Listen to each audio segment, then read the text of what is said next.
वाकई में एक ही आरोप था, 20 साल पीछे ले गए। अभी पिछले 5 साल में भारतीय जनता पार्टी का विधायक देखा है, अभी 5 साल में कांग्रेस का विधायक देखा है। आप और हमने तो संघर्ष किए हैं, लड़ाई लड़ी है। ये अमराराम जी बैठे, इनके नेतृत्व में चाहे बिजली का सवाल आया, चाहे पानी का सवाल आया, चाहे बेरोजगारी का सवाल आया, और चाहे अभी बीमा क्लेम का सवाल आया, चाहे भारतीय जनता पार्टी की धर्म के आधार पे हिंदू और मुसलमान के नाम पे बांटने की नीति का सवाल आया, एकता बना करके संघर्ष को आगे बढ़ाया है। और फिर भी अपन पे आरोप था, अभी विकास तो किया है। 400 रुपए का डीएपी के कट्टे को 1250 के भाव, 400 रुपए के गैस के सिलेंडर को 1150 में ये कह रहे हैं विकास। 50 रुपए लीटर वाले डीजल को 95 से 96 रुपए लीटर। पेट्रोल की बात तो छोड़ दो, वो तो पार हो गया। विकास किया महंगाई का, विकास किया। 3 कृषि कानून के खिलाफ लड़ाई लड़ने के बाद बदला ले रही है सरकार। हमारे बेटे और बेटियां जो फौज में जाते थे, अबे हमारी साइंस कॉलेज का अध्यक्ष बोल रहा था कि मैं भी अग्निवीर। अकेले सीकर जिले में 4600 सैनिक कल्याण बोर्ड का आंकड़ा है, 4600 ऐसे बेटे हैं जिन्होंने फौज की परीक्षा पास कर ली, मेडिकल हो गया, फिजिकल हो गया, नौकरी का लेटर इंतजार कर रहे थे, और बीच में अग्निवीर आ गया। सारी की सारी भर्तियां निरस्त। और ये इधर अपने वाले कांग्रेस वालों की हालत तो और बुरी है। लाखों रुपया खर्च करने के बाद बेटा या बेटी जहां जाता है, परीक्षा सेंटर पे जाने से पहले पेपर बिक जाता है 20-20, 30-30 लाख रुपए में। आप और हमारे बेटे और बेटियों के लिए पेपर आउट। और जिन्होंने रुपया दे दिया, एक गांव में 100 थानेदार बन गए। हमारे बेटे और बेटियों के लिए तो सारे दरवाजे। इसलिए आज आपको यहां कोई भाषण के लिए नहीं, आपको जिम्मेदारी देने के लिए यहां बुलाया गया है कि आने वाला चुनाव, एक तरफ ये लाल झंडा, एक तरफ लाल झंडे का संघर्ष है, और दूसरी तरफ कांग्रेस और भारतीय जनता पार्टी। देखा नहीं, अभी जंतर मंतर पे मोदी जी जब हमारे बेटियां पहलवान स्वर्ण पदक जीत करके आई, अपने घर बुला करके कह रहा था कि देश का मान बढ़ा है, सम्मान बढ़ा है। और वही बेटियां जंतर मंतर पे बैठ करके कह रही थी कि दुराचार हुआ है।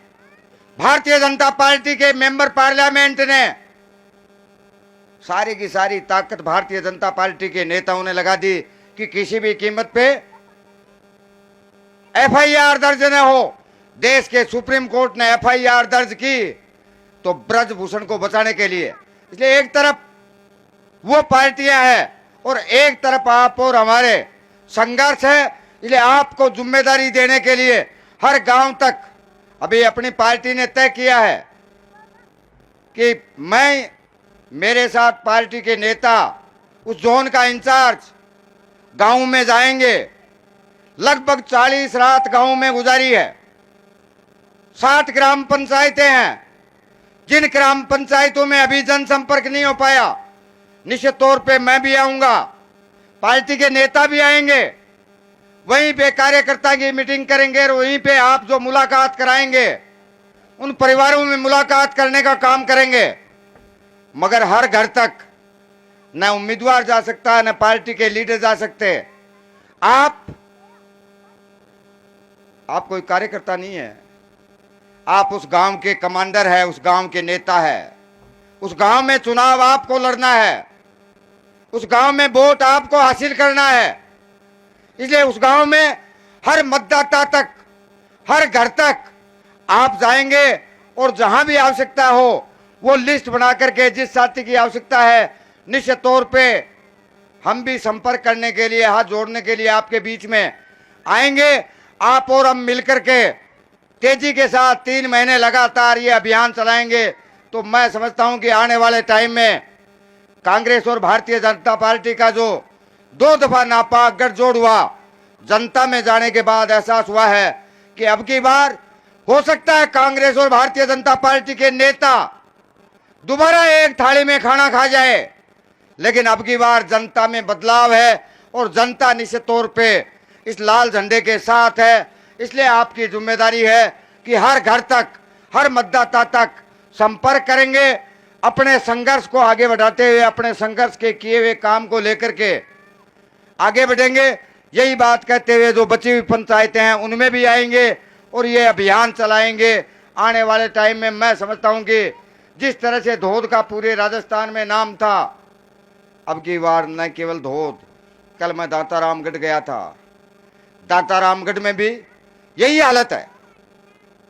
वीरेंद्र सिंह जी भी चुनाव लड़ रहे हैं, उनके घरवाली भी जेजेपी ज्वाइन करके भारतीय जनता पार्टी का समर्थन लेकर के पति पत्नी आमने सामने, ऐसी सूरत में लोगों ने तय किया है कि इनका ठेका नहीं, इनका तिया पंचा कर सकता है तो लाल झंडे का अमरा राम कर सकता है। इसलिए दातारामगढ़ भी उधर से मजबूती में है और मैं समझता हूं कि दातारामगढ़ के साथ आप और हम सब मिलकर के करेंगे तो अपने जिले में जो 4 सीटें हैं, आपसे भी निवेदन है कि यहाँ सीकर में साथी उस्मान खान लड़ रहे हैं, दातारामगढ़ में साथी अमराराम लड़ रहे हैं और लक्ष्मणगढ़ में अपनी यूनिवर्सिटी का प्रेसिडेंट है विजेंद्र सिंह, वो लड़ रहा है।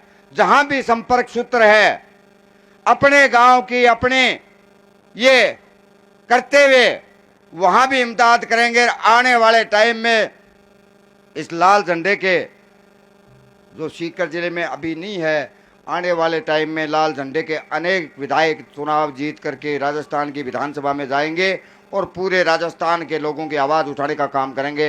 इन्हीं आशाओं के साथ पुनः कार्यकर्ताओं को धन्यवाद और आप अपनी जिम्मेदारी को निर्वाह करेंगे। इसी के साथ बहुत बहुत धन्यवाद।